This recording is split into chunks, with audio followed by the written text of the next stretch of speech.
The forest stretched wide before him, a living cathedral of cedar and pine, every branch dripping with the weight of last night's rain.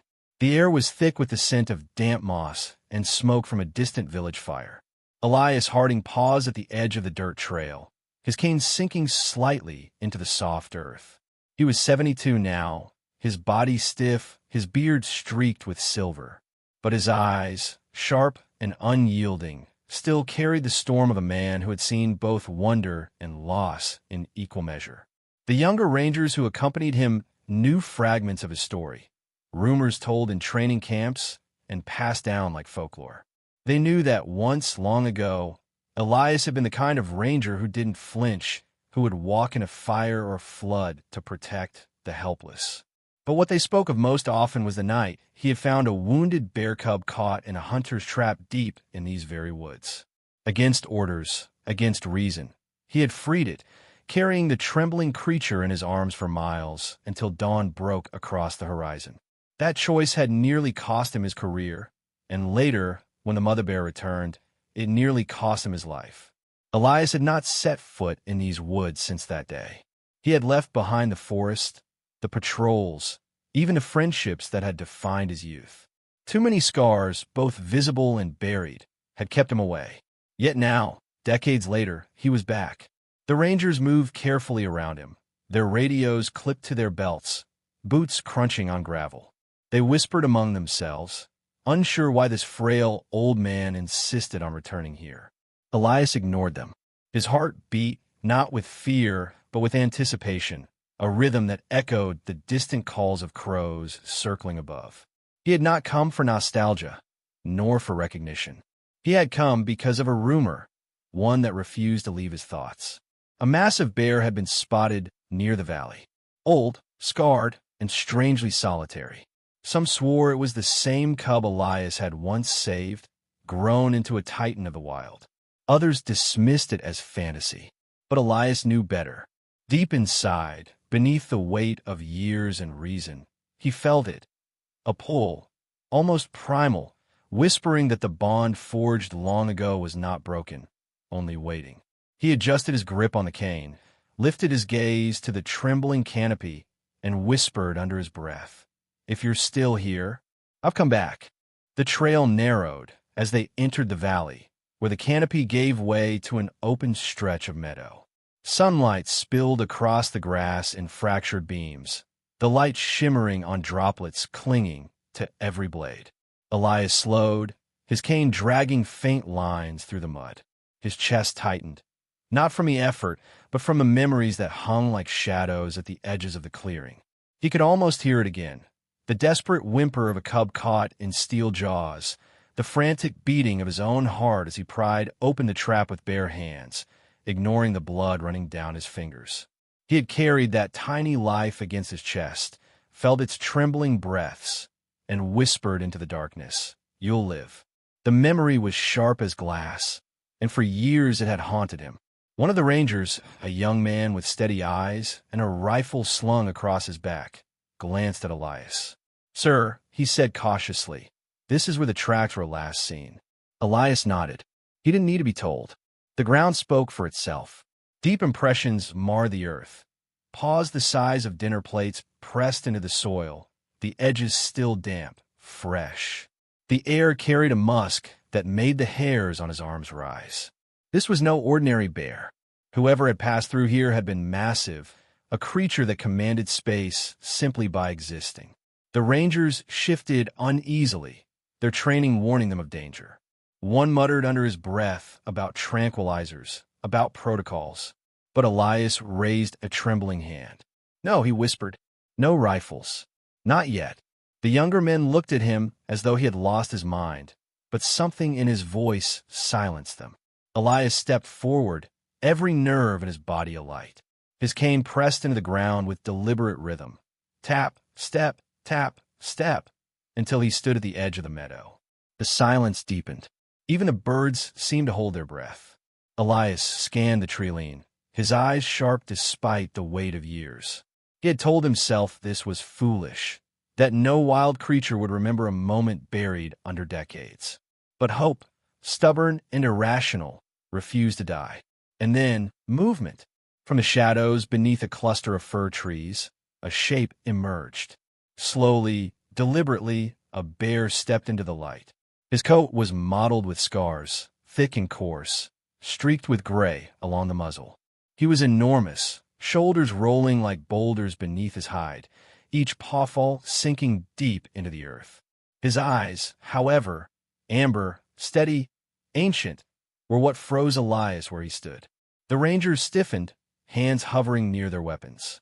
But Elias did not move. His chest ached, as though the years themselves were pressing down on him. His lips parted, a whisper escaping before he even realized it. "It's you."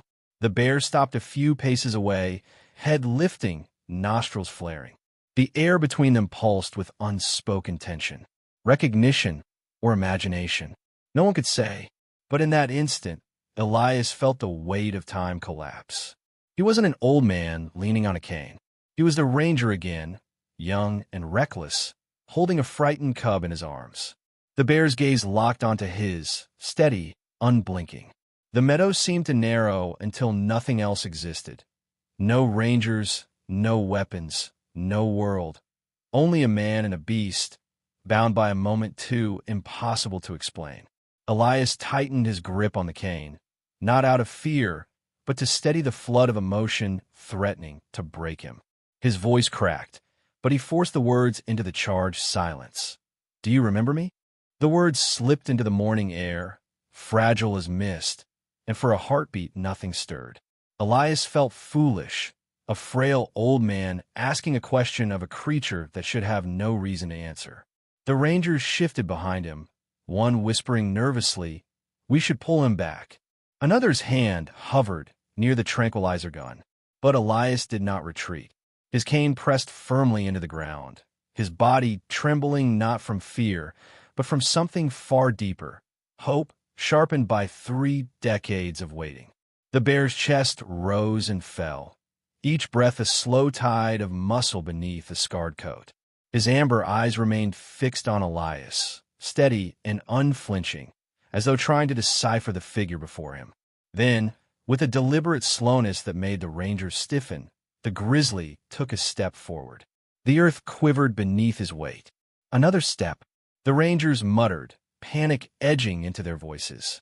Elias lifted his hand, silencing them without looking back. His own heart hammered in his chest, but he held his ground. The bear stopped just short of him, close enough that Elias could see the coarse lines of his fur, the faint twitch of his ears, the scars etched across his muzzle. The air smelled of wild earth, of pine resin and something older, raw and primal.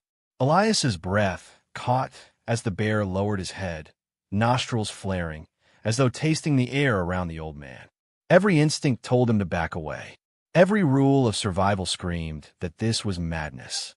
But Elias leaned forward instead, his voice a whisper pulled from the marrow of his bones. "You lived because of me. Do you remember?" The bear's gaze locked with his again. And then, impossibly, he moved. A massive paw rose, heavy as stone, claws curled inward. The rangers gasped, one taking an urgent step forward, but the paw did not strike. Instead, it came down lightly, almost reverently, against the earth in front of Elias, close enough for the cane to tremble from the impact. The old man's throat tightened.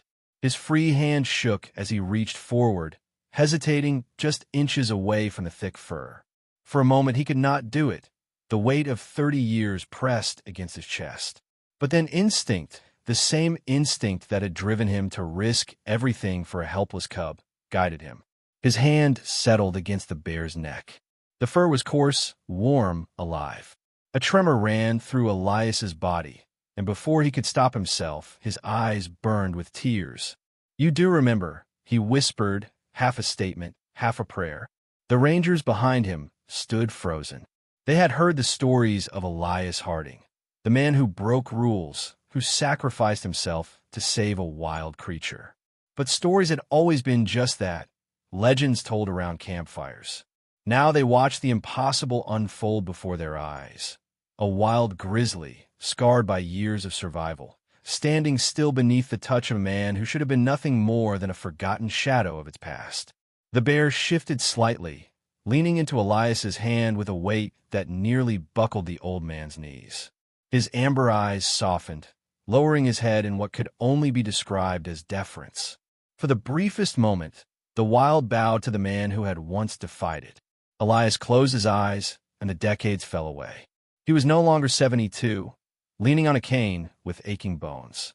He was the ranger on that rain-soaked night, cradling a cub against his chest, whispering into its fur. The meadow around them blurred, the whispers of the rangers faded, and all that remained was the bond, raw, unexplainable, unbroken. When Elias finally opened his eyes, his hand still pressed to the bear's fur, his voice broke in the quiet. I knew I wasn't a fool for believing. The bear huffed softly, a sound low and resonant, as though offering an answer. The rangers would later swear they had never seen anything like it, that the bear had recognized him, remembered him, even honored him. But for Elias, the truth was simpler, sharper. The cub he had saved had become the guardian, standing before him. And their story was not over. Not yet. The meadow seemed to hold its breath, every leaf and blade of grass caught in the fragile balance between wonder and fear. Elias's hand still rested on the bear's neck, his fingers trembling against the thick fur. The rangers stood in a tense semicircle behind him, their bodies taut, as if a single wrong movement could shatter the miracle they were witnessing. But the wild has no patience for stillness. From deep within the forest came a sound, low, guttural, and unmistakable. A growl, not from a bear standing before Elias, but from somewhere beyond the trees. The rangers stiffened immediately, their radios crackling as one of them whispered, "Another one's out there." The old man's pulse surged. He had almost forgotten that these woods were not his alone, that they belonged to countless unseen lives, each ruled by hunger, instinct, and the merciless balance of survival. His bear, the one he had once saved, lifted his head sharply. His ears twitched, his muscles tightened. A warning rumbled from his chest, deep and thunderous. The growl came again, closer this time. Then, through the shifting shadows, another grizzly appeared. This one was younger, leaner, his coat darker and unscarred, his eyes burning with the restless fire of untamed ambition. He prowled into the clearing with a confidence that sent shivers down Elias's spine. The rangers whispered urgently among themselves. "Two males," one said, his voice tight. "This could get violent, fast." Another's hand hovered over his tranquilizer rifle. Elias shook his head firmly without turning back. "No, don't." The younger bear's gaze locked immediately onto Elias, then flicked to the massive scarred grizzly standing between them. A low growl rumbled from his throat, sharper than before, a challenge carried in every note. The air thickened, pulsing with primal tension. The older bear shifted, moving slightly in front of Elias, his immense body forming a living wall of protection. He lowered his head, teeth bared in silent warning, but his stance was steady, deliberate, unyielding. Elias's grip on his cane tightened until his knuckles whitened.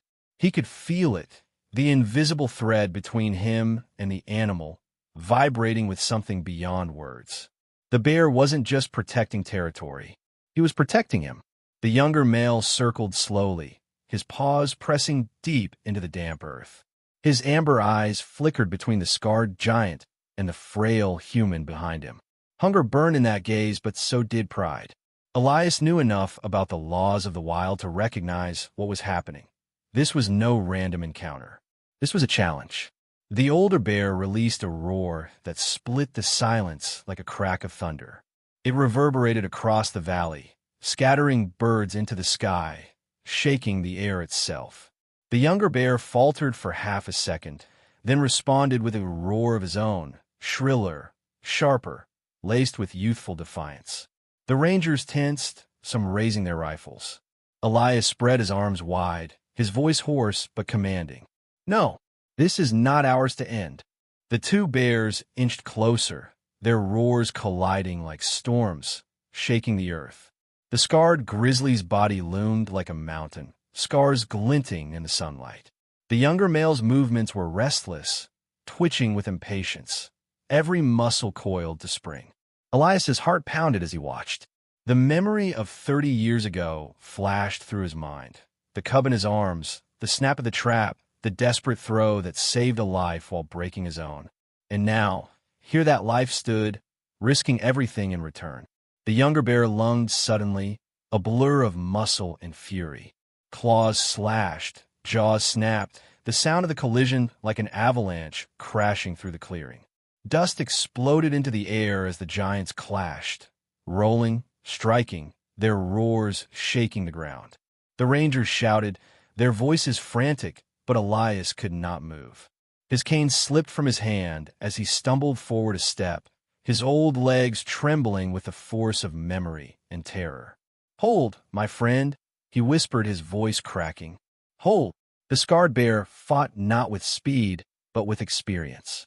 His movements were deliberate, calculated, each strike carrying the weight of years carved into bone and muscle.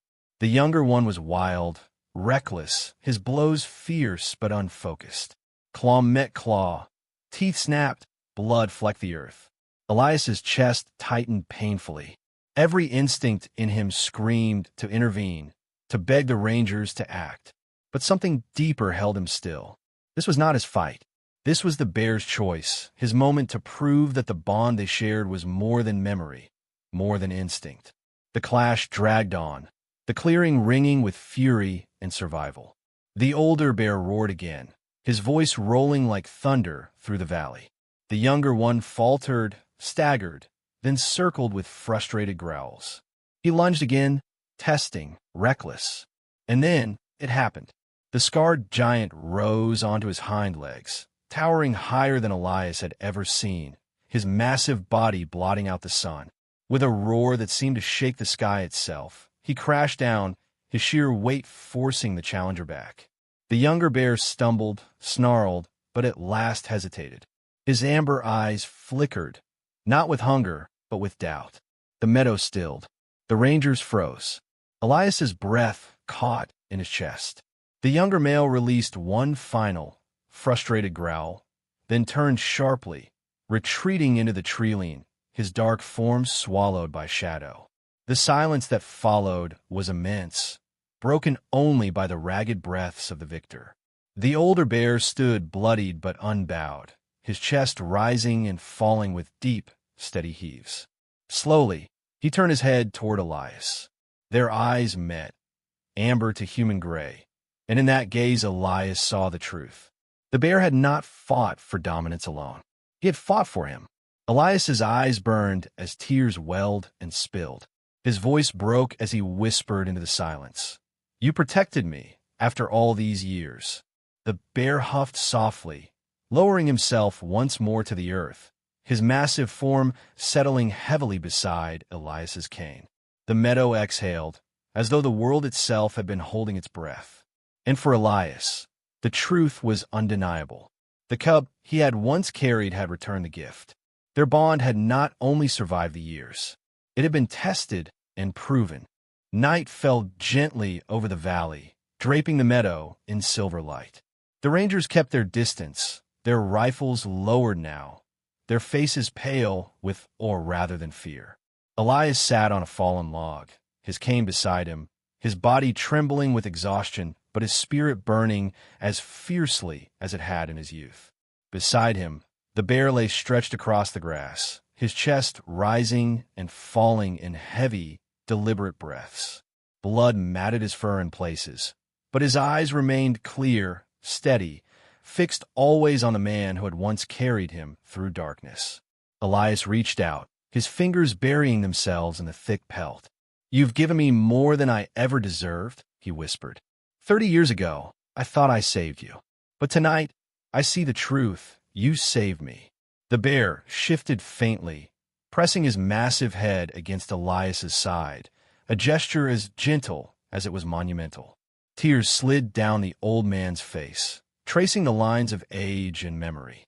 For decades he had wondered if his sacrifice had mattered, if a single act of defiance in the wild could ripple beyond that one night.